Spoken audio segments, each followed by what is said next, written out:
So yeah, I got about 20 or so book series I gotta look into now, so thank you for that list, everyone. Although I never got into Goosebumps, so I'm not so sure I'll be looking into that one.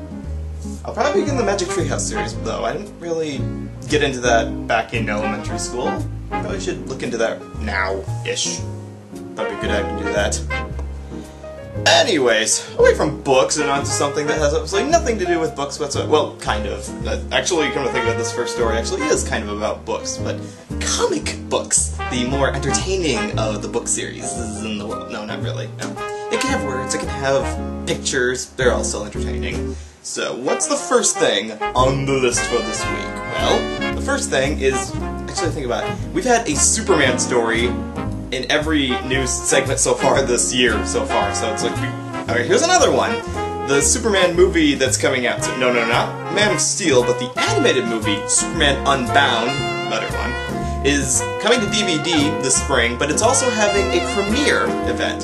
So for those of you who happen to live in the California area, specifically near Anaheim, California, and who may be attending Wondercon from March 29th to the 31st, you can have a chance to watch the movie first. Yep. The Superman movie, Superman Unbound, from DC Animation, obviously the best part of DC right now, more so than their comic books, is having the premiere of Superman Unbound at WonderCon in Anaheim, California, from March 29th to the 31st there, which makes sense because a lot of times, a lot of these like direct-to-video movies or a lot of the comic book adaptations will have promotional premieres of their films at like conventions and film festivals to spread the word to everyone, say, let's go check out our movie. So it's good for those who live around there. I will not get to check this out. I'll have to wait for the actual DVD/Blu-ray release, but for those who do go to WonderCon, now you have an opportunity to see it first, so good for you. Very lucky for you. Get a chance to go see that. Get your badge. March 29th to the 31st. Go see it now. I haven't been to California in a while. I wish I could go. But that's what DVD releases are for, so yay for that. Yay for you people. You and your California conventions. So that's a small bit there for those who are in the area. Here's something, next story, onto something that everyone can be kind of excited about. It's kind of a two stories put together here, but this has to do with stuff coming to DVD. I mean, like TV shows finally getting DVD releases. I'm sure we're all super excited about. Okay, first of the two here. Remember those Sylvester the Cat Looney Tune cartoons that had that kangaroo that was like had boxing gloves on and was like a kind of childish but also like just playing around and hitting you in the face, like slapstick humor kind of thing. Well, that kangaroo's name was Hippity and apparently those cartoons were so popular that Warner Brothers has finally decided to release those shorts onto a single DVD collection. So yeah, coming up on April 23rd, the Looney Tunes Superstars series of Looney Tunes shorts will be releasing 18 cartoon shorts featuring Sylvester going up against the baby kangaroo known as Hippity, which is actually was kind of an interesting premise because you have this cat going up against what he thinks is a giant mouse, but it's a kangaroo, so it doesn't work out entirely, and there's sorts of mismatch there.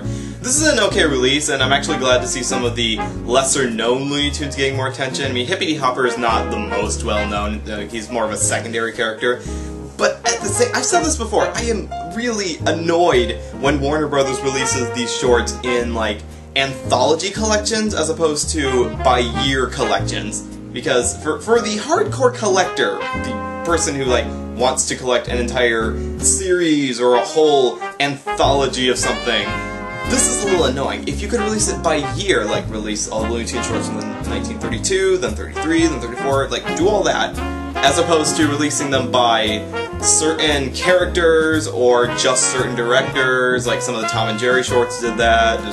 It just throws them all off, and you have to buy multiple copies of certain shorts just to get all of the shorts, because certain shorts get re-released on different formats, and the Looney Tunes shorts have been re-released like 50 times, and it's just kind of annoying. And I know that Warner Bros. Will continue to re-release the Looney Tunes shorts over and over and over again. And it's not as bad as like Disney and their movies are, because Disney movies are like limited edition time and you can only get it once every 7 years.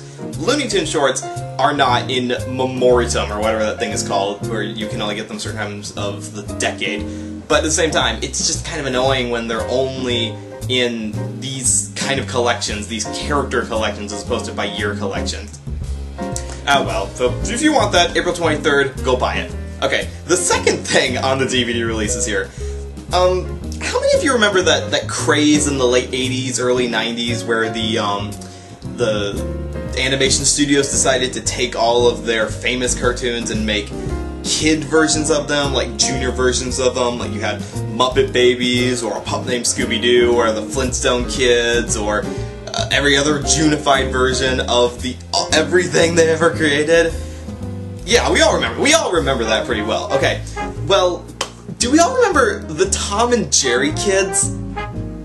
If you don't feel so bad about it, because it was not that extraordinary. It's exactly what you think. It's take famous characters, just make them in like junior high school pretty much, or just make them younger, even though it wasn't exactly age conducive anyway at the time period. But anyways, I'm getting off track. The point is that for those of you who are excited about the Tom and Jerry Kids, who have fond memories of that, they're finally releasing it to DVD. So yes, on April 30th, Warner Brothers is releasing the Tom and Jerry Kids on DVD for the first time. The entire first season will be finally released. You can have the whole collection of everyone's favorite cat and mouse duo, but they're kids!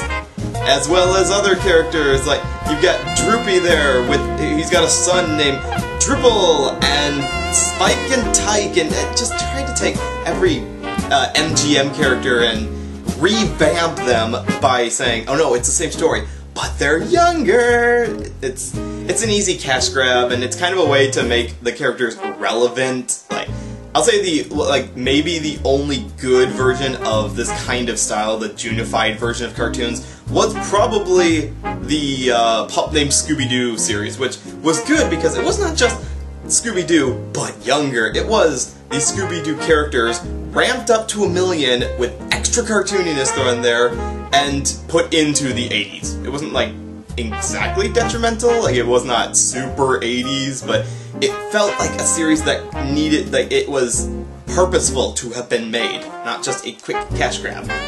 Like the Tom and Jerry Kids show. I'm sorry, the Tom and Jerry Kids show, because the Tom and Jerry Kids are not enough on their own. They have to have multiple segments in there of other MGM characters that we juniorified, and I don't have a point to say in this. All I'm saying is that if you want it, you can have it on April 30th for the whole first season, and if you have no interest in seeing this at all, then just let it go.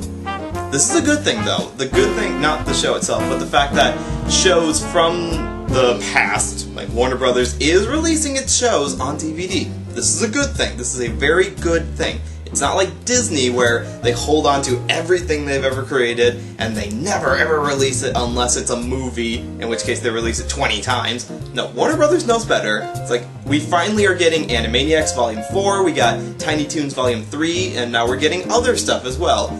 Some of it less relevant than others, but still, we're getting other stuff, so that's a good thing. So, now as soon as we get other stuff, hopefully on DVD, like I'm still waiting for, what else did Warner Brothers put out there? There's some more stuff there. I'd really like a Class of 3000 release, actually. That's something I never got on DVD, so hopefully other stuff will be coming from Warner Brothers. But for now, we got to get through the backlog of 80s, 90s cartoons. Some of them people cared about, some not so much. I'm being biased, can't you tell? Ah well. And speaking of being biased, what's one thing that everybody loves to critique? They love to critique the Academy Awards, and I've already said my piece on the whole nominations for the Academy Awards theatrical films. Paranorman should win, just an FYI. But aside from that is also the animated shorts that the Oscars promotes. And these are usually much less biased. There's usually more diversity in it. Usually they come from multiple animation studios, not just the major studios from America, like they're not all just Pixar or DreamWorks shorts. No, they're usually from around the world. In fact, this is so relevant that in case you happen to be near one of the 260 theaters that this next story promotes, you may get a chance to see them. Yes, thanks to the Short Movie Channel and Magnolia Pictures, the Oscar-nominated short films for 2013 will be coming to theaters near you, possibly. They're doing like an independent theatrical release of all of the shorts in like a package format, so like all 5 of them put into one feature film sort of thing. And that's going to be coming from theaters all across the USA, Europe, Canada, starting on Friday, February 1st. Like I said, this is an independent release, so it's not going to be like massive millions of theaters around the world release. It's only about, 260 theaters are going to be getting this. But still, for those of you who live near one of them, go see them. Give them a chance to go promote the short films that will be possibly getting an award at the Academy Awards, and get a chance to see some good shorts, because like I said, usually the short films get a lot more diversity out of them than the theatrical films do. I'm just saying, I'm not biased at all, no, I'm not being judgmental at all, and not at all, okay, fine, now and then. So, anyways, again, this is a good thing. It's good that the short films get nationwide exposure and people get a chance to go see them before the actual award ceremony, so that when the award ceremony does come out, you can have a chance to say to yourself, I know these films. I am well aware of these films to the point that I can judge whether or not the winner is actually deserving of winning or not. Or I can cheer for one of them instead of just going, yay, like some people tend to do. So check that out. Go and check that out. Check your local listings for that to come out, and make sure to promote the short films because they're usually more fun to watch than the theatrical films. I'm just saying. And finally, as far as things being released, the last thing, which this is something that I think everyone already knows about, but in case you are one of the few people who were not aware of this happening, we had a rather special animation release just this last week, actually. And this was something that was kind of a rumor. No one knew if it existed entirely, but now we know it existed. We all remember Dexter's Laboratory. Yes, we all do. We all remember Jenny Karkowski's first show on Cartoon Network, and about how it was all about shenanigans and inventions and small child with weird Russian accent. I'm not entirely sure. It was like, I am talking like this, and I do not think I am entirely British or one or the other. My latest, greatest work is just about complete. I don't know how that worked out, but anyways, there was a censored cartoon from the show that never got to airtime called Dexter's Rude Removal, and finally Adult Swim decided to put it up! You can finally see for the first time the banned episode of Dexter's Laboratory where the characters of Dexter and Dee Dee get their rudeness put into other characters and they start swearing up a storm. It is it's like the weirdest thing you've ever seen in your life. It was it's a little weird because they uploaded it to a YouTube account, and all of a sudden it was like the only thing that anyone was watching. Just this 7-minute short from a 90s cartoon that never got to airplay, and all of a sudden everyone's re-remembering the show that had aired over 10 years ago. That's kind of funny, actually. I salute you, Adult Swim. I salute you in your ability to put forgotten cartoons up on the airwaves. Good for you. And if this is, I mean, aside from it just being kind of funny to watch Dexter and Dee Dee swearing up a storm, bleeped nevertheless, but still funny to watch.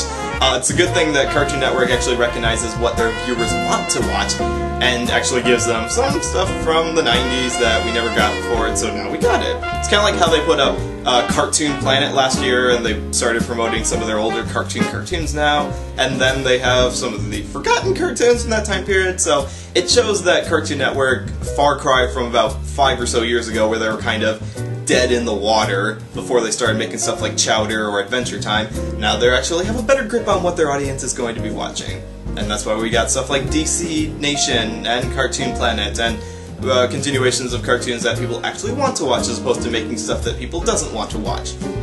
And also making unnecessary sequels to series that people have probably grown a little tired of. But that's beside the point there. Point is, if you have not got a chance to see Dexter's Rude Removal, go check it out, because it's, I think, at the very least, check it out for the fact that you can finally see something from the 90s get recognition again.